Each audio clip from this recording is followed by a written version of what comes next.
We're all taught how to live our lives and what it takes to be successful. But at the end of the day, what is it really all about? You have something special within you, something greater than yourself. Look beyond what's in front of you. Realize that you are put on this earth for a specific purpose.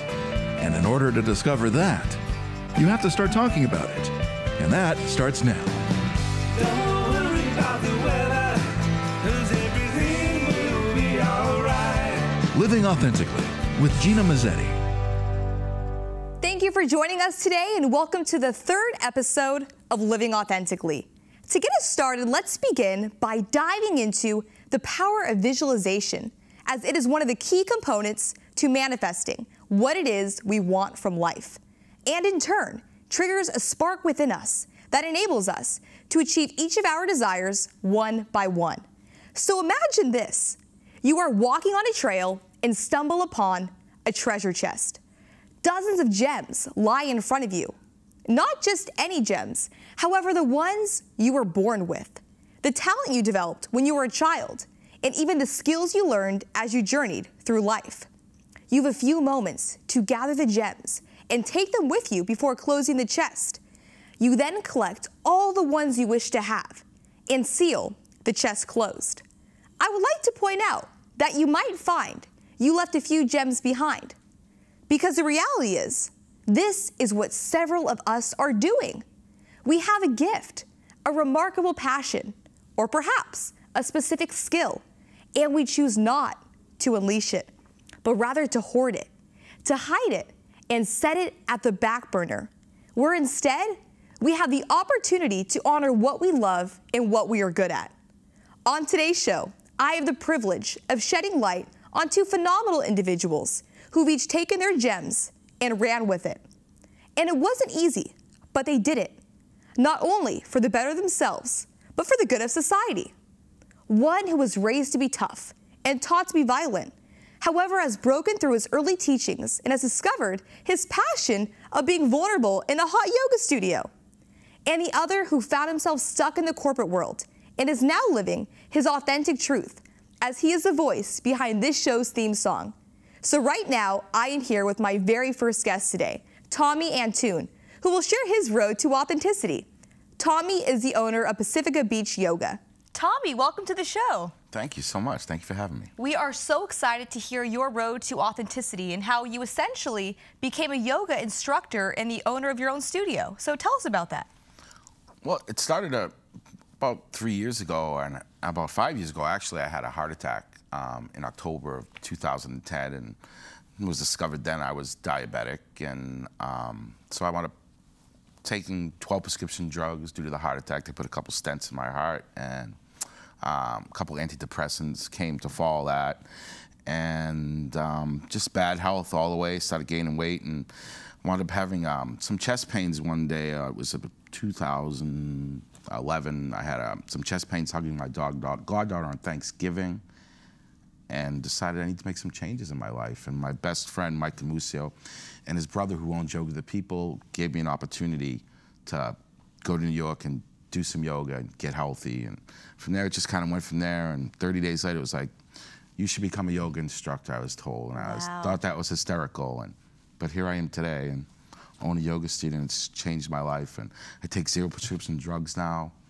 I was 301 pounds when I started the yoga practice, and I've lost about 100 pounds now. Good for you. Now tell us, how was it during your first yoga class? Like, how did you feel after? During the class, I didn't feel so good. After the class, I felt amazing, and I only participated in probably 25% of the class because of my physical condition. And then I proceeded to do 377 days of hot yoga in a row from there, and went on from there and changed my life. And is it intimidating going into the hot yoga room? Oh, absolutely, yes. It's intimidating for so many people for so many different reasons. Their physical appearance, oh, I'm too big. I could never go in. I'm not in shape to go in there yet. You come in there and you just do the best you can, is the way I was trained to bring people into our room. Now let's talk about training. So you and I both have in common a learning disability. So can you elaborate on how was it being dyslexic and going through teacher training? extremely hard for me. It took me almost a year to learn the dialogue, learn how to teach, just because of reading and not being able to be able to read correctly. And it was, I could read backwards faster than forwards was my thing, and so I couldn't really get it. And I had to pretty much learn my dialogue word for word from my best friend Mike, taking the time to work hours and hours with me, and so many other people through the Yoga to People So community. you had to memorize it. Yes, it was line for line. Okay, now say this and add that to it. Just like that, so because I couldn't pick it up off the paper. I couldn't pick it off of recordings or anything. And that's the thing about dyslexia, too. If you just find what works for you. Right. And you were able to do that with yoga. Right. And that's awesome. So how did yoga change your life? I know that you were pretty ill in the beginning. Right. So can you tell us more about that transition from starting out in your life and then going into yoga? Well, you know, I actually grew up in the projects. I was raised in the projects originally as a young kid, and was around a lot of violence, and pretty much was, I don't know, under the influence of violence could take over a lot of things in my life, and kind of let that be my road, and brought myself into a lot of trouble through my life, and got to the yoga. And once I got into the yoga, it's totally reversed my whole train of thought. And as far as being violence, it's totally gone. Now it's all about helping people, bringing people into my studio. I could stand in front of my studio and watch people walk by, and they intimidated, they look, and it's like, it's okay, come in and look and check it out, and you know, welcome them and go in there and tell them that they're not going to get hurt. They're going to come in here and be safe. It's a safe environment for them. And I think that's really great to acknowledge, too, that just because we are raised to be tough or taught to be violent doesn't mean it has to continue our whole entire life. Correct. Yeah. You know, just getting into the hot practice, going to emotional breakdowns in the hot room, just because we're opening things up and we're releasing. You know, you go in these rooms and it's 105 degrees, and you're detoxifying your body and changing your life. I mean, you're bringing your body back to a childhood state, opening it back up. Think about it like that. And all this stuff's coming off of my past. I'm just doing yoga one day, and all these things, I come out of a posture and I start crying. And it's like, I cried 14 days in a row doing yoga, going to yoga, and it didn't bother me. I didn't care about crying. Who I cried in front of, somebody like you, oh, a guy like me can't cry. Who cares? I realize now that holding all that stuff inside only makes it worse, right? You let it out, feel free. So you've learned to be vulnerable and allow yourself to just unleash any negativity that you felt. Right, exactly. And I think vulnerability is key as well, especially with yoga. Yeah, as far as, you know, taking the yoga to a different level, right? Just people come in and they take it as a workout. If you want to take it as a workout, you can take it to the other level where you're going to get the yoga, get the mental benefits as far as the physical benefits, right? So that's what we try to do. Can you talk about those mental benefits? The mental benefits would be, you know, I was on 2 antidepressants. I used to have panic attacks. I was in the hot room, started having a panic attack, and I was in the room with 60 people around me, and was able to learn how to breathe at that moment, right at that time. It was time to learn how to breathe right then. And I learned how to breathe. And I was able to walk out of the hot room, and I went into my backpack and pulled these 2 antidepressants I was taking and flushed them down the toilet, and never took them again. Just kept doing my yoga every day, and anytime I thought I was gonna have a panic attack, outside of the room, I would go to my breath. In through your nose, out through your nose. Calm your mind, calm your breath. And breathing is very important. I think a lot of times people just want to be so busy on their everyday so they don't have to acknowledge what's wrong. Can you talk about how you do tell people to look in the mirror, look at your face when you're practicing yoga? Exactly, yeah. You know, we have so much trouble facing what we need to face, right? And there's so much in there, and so many people have trouble looking at themselves in the mirror. That's one of the what's with the mirrors? Well, we want you to look at yourself, and we want you to get the proper alignment too, but you know, it's about being able to face what you need to face, what's back there, right? And how would you be today had it not been for yoga? How would I be?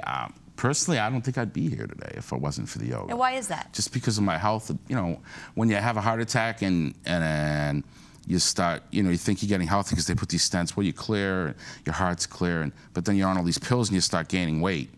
Now all of a sudden, I'm bigger than I was before I had a heart attack because of all these drugs I'm taking, which you can't stop taking, otherwise you're gonna die, they say. So, but if you start to move and just exercise, like they say, that's the key. Start to move your body, right? And I always thought, well, I'm a contractor, I'm a drywall, I'm a painter. It's not enough. You still have to go in and do that physical work, and you have to eat healthy, and just change a little bit of eating healthy. You work out, you're gonna eat healthy. And I do think it's important too, because we're given this checklist in life. We're taught to value higher education, which is great, have so many kids, but there's always this fulfillment piece missing, and this was the piece for you, was your yoga. Right. Yeah, absolutely. That's.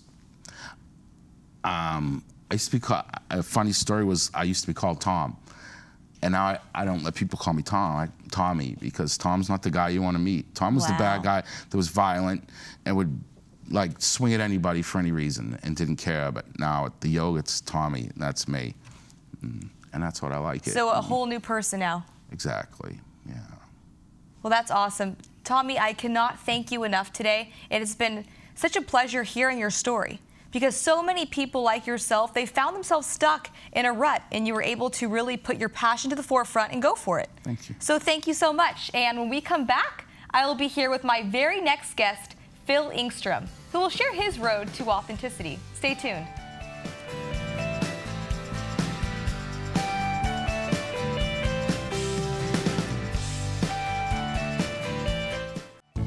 Brought to you by Lester's Flower Shop. Located at 1250 El Camino Real in Colma, they're an all-occasion floral shop specializing in bridal work and events. Open 7 days a week, family-owned, and serving since 1998. Their phone number is 650-758-2654. Their website is www.lestersflowerscolma.com. Lester's Flower Shop, a proud sponsor of Living Authentically with Gina Mazzetti.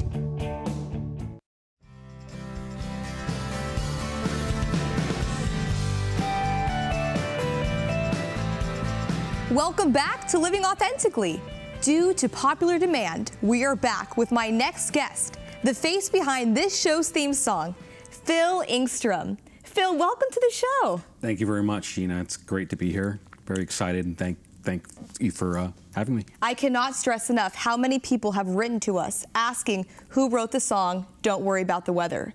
So let's start with that. Can you tell us a little bit about the theme song? Sure. I wrote it a while ago. Actually, I dedicated it to my brother, who was sick at the time with leukemia. He's better now, hopefully cured. Awesome. But it was really, if you listen to the lyrics and so forth, it's about hope. It's about, again, not worrying about things too deeply, and kind of. So it's kind of a metaphor. Don't worry about the weather, but it's not really about the weather. Exactly. It really is. And you know, it was also, even though it's dedicated to my brother, it's also was a way for me to cope with you know, the uncertainty and the fear of him being sick also. So it meant a lot to me, and still does, and always will. Well, thank you for giving us the privilege of having it as the show's theme song. Absolutely. We are extremely honored. So what inspired you to write the song? You said he was sick, but what inspired you to pick up the instrument, the guitar, whichever you wrote it with, and just go for it? Well, that's the guitar is my main instrument, the guitar and voice, and I've always written songs since early teenager. So it's been years. your passion for a while. It really has, and it's always felt natural to me. I've always been interested in it. I've always kept up with it, especially on the songwriting part. I wasn't always the best about practicing, but on the songwriting, that's one of the most meaningful things to me, the popular song, getting a little joy or happiness or even some other emotions for 3 or 4 minutes. That's always meant a lot to me, other people's music, and then being able to do that myself. So this is your passion, and that's what this show is all about, is living out your passion. So let's go with that. This is your road to authenticity. Can we start from maybe being in the corporate world and how you basically let your passion guide you through that? Absolutely. So I kind of stumbled into the corporate world. I was a little not unprepared, but a little uncertain about what I wanted to really do. I wasn't very focused on a career. I loved music, but I was a little, I guess you could say, fearful, a little cautious about doing that for a career. In the academic world in music, it can be rewarding, but there's not an awful lot of money always. And that's where the fear stemmed from? I think so. You know, a lot of that, and you know, I wasn't always again, passionate about that side of music. I was more interested in, rather than academic classical music, I was much more interested in popular music, what you'd hear on FM and AM radio. And so forth. So, but the corporate world, again, provided a very good living for me. So, and I was able to rise up, but it never felt right to me. I always had trouble picturing myself, where I'm going to be in 10 years or 15 years. It was always really tough to see myself so again, it really didn't feel what you'd say authentic to me. Now, a lot of people say when they're in that kind of job, they feel like they're just going through the motions in life, where instead, when you are living out your passion, you just feel like that's where you should be. Is that what you're trying to talk about exactly? That's exactly what happened. Wow. And the opportunities just kind of lined up where it made sense. I had a little downtime from work and started working on my music again, and realized that this really means so much to me. I started getting some feedback, positive feedback and validation from others, and I go, maybe I should, consider really doing my passion rather than just keep it as more of a hobby or something on the back burner. Dive into to see what can happen, take a chance. Now, are there family members who have supported you through this, or anybody in particular that's really motivated you to put this to the forefront? Absolutely. I'd have to say my wife, Christine, has been instrumental in doing that, and she always has been. I think when we first met and started dating, she didn't even realize I played music. But really? Yeah. After a little while, she's a little more exposed to it. I did a song I wrote for her for our wedding, and got some nice feedback on that song also. So I think when she kind of really heard my background and my songs, the ones that I've written, she really took the chance with me. Kind of helped steer me into and support me and guide me into this new venture. See, that power of a support system, it's great knowing that people are going to really encourage you and motivate you to just keep achieving your goal, no matter what it is. And make their own sacrifices, and having somebody else trust in you means everything. Yes. Now, what about this transition from the corporate world to music? I read somewhere that you saw it as a risk. Can you talk more about that? Yes, I think, as you establish your career in the corporate world, you are usually trying to move up and keep achieving. But I was just, again, never comfortable there, never happy. I would take my, it was a stressful job. It's corporate world is rarely 9 to 5. Of course. Yeah, and at 5 o'clock, I would have a lot of trouble turning it off. I'd still have work on my mind, and that I think really burned me out. I think I was burning out for an awful long time, not just the last few years, but before that. Unhappy, a bit depressed, and again, that's just because I knew it wasn't the right fit.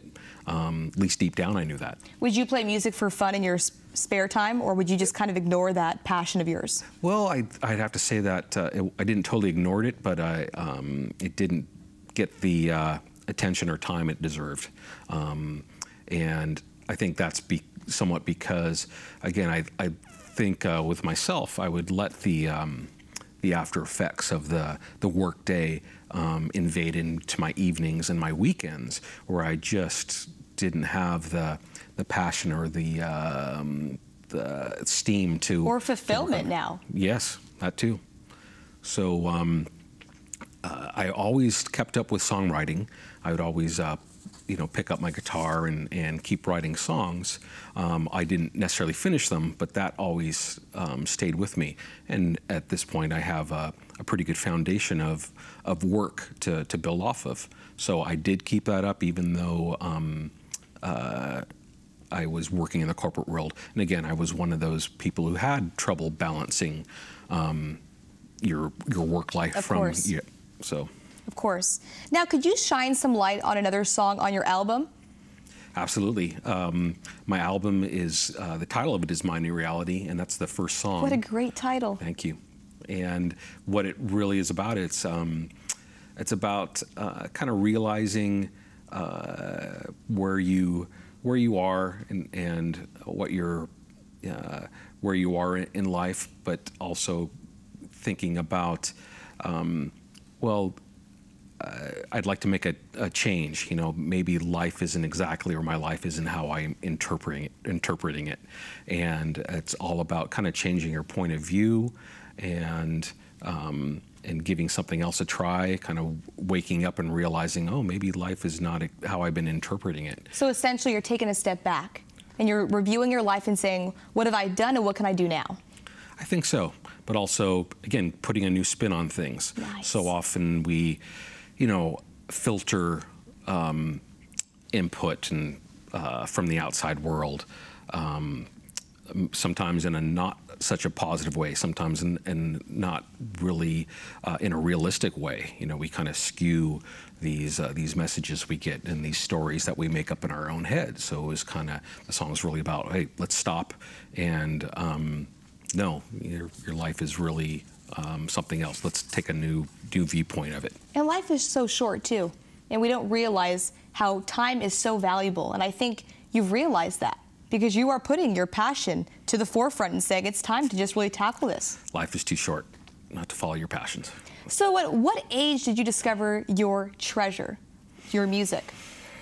Well, I discovered I had a big love for it when I was around 10 years old, and that's when my father brought home a guitar, and I picked it up right away and took a few lessons, and have always kept up with it. At the same time, I discovered, or I got more into popular music, what was on the radio. I discovered the Beatles, which meant a lot to me, and still do.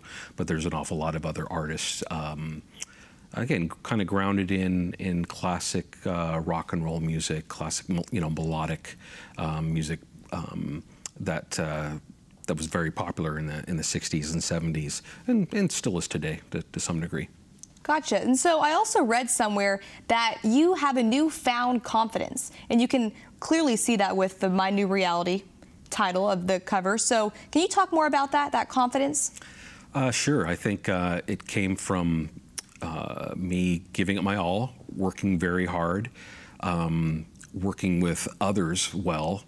It's very difficult, at least for me, to be objective about my own music, to really make the call, is this good enough? And by that I mean, do other people want to listen to it? Do I get enjoyment? And you're in a very vulnerable position too. Absolutely. You're talking about your emotions, you're letting people hear it. I mean, that's a hard spot to be in. Yes, I'm writing the songs and I'm performing, most of the instruments, and or a lot of them in the case of this album, and I'm doing the singing. So yeah, you are putting yourself out there, and it is it's a little scary at times, but I think I was able to let go, and again, good for you. Yeah, try to weigh the feedback and filter it. But again, I was getting some good compliments back and some validation from other people in the industry, which really helped, I think, boost my confidence.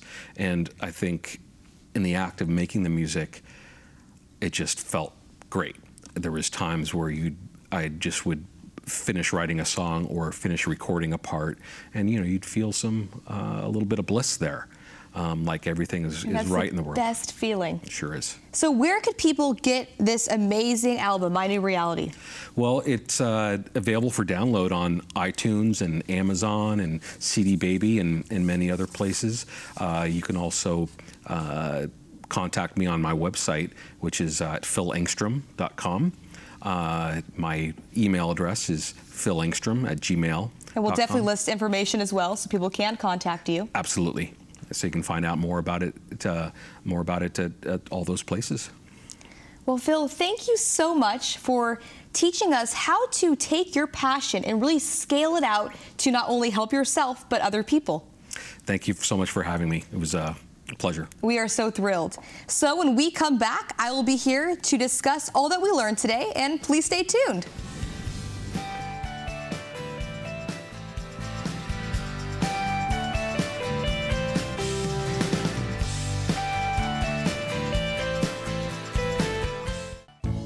Brought to you by Lester's Flower Shop. Located at 1250 El Camino Real in Colma, they're an all-occasion floral shop specializing in bridal work and events. Open 7 days a week, family-owned, and serving since 1998. Their phone number is 650-758-2654. Their website is www.lestersflowerscolma.com. Lester's Flower Shop, a proud sponsor of Living Authentically with Gina Mazzetti.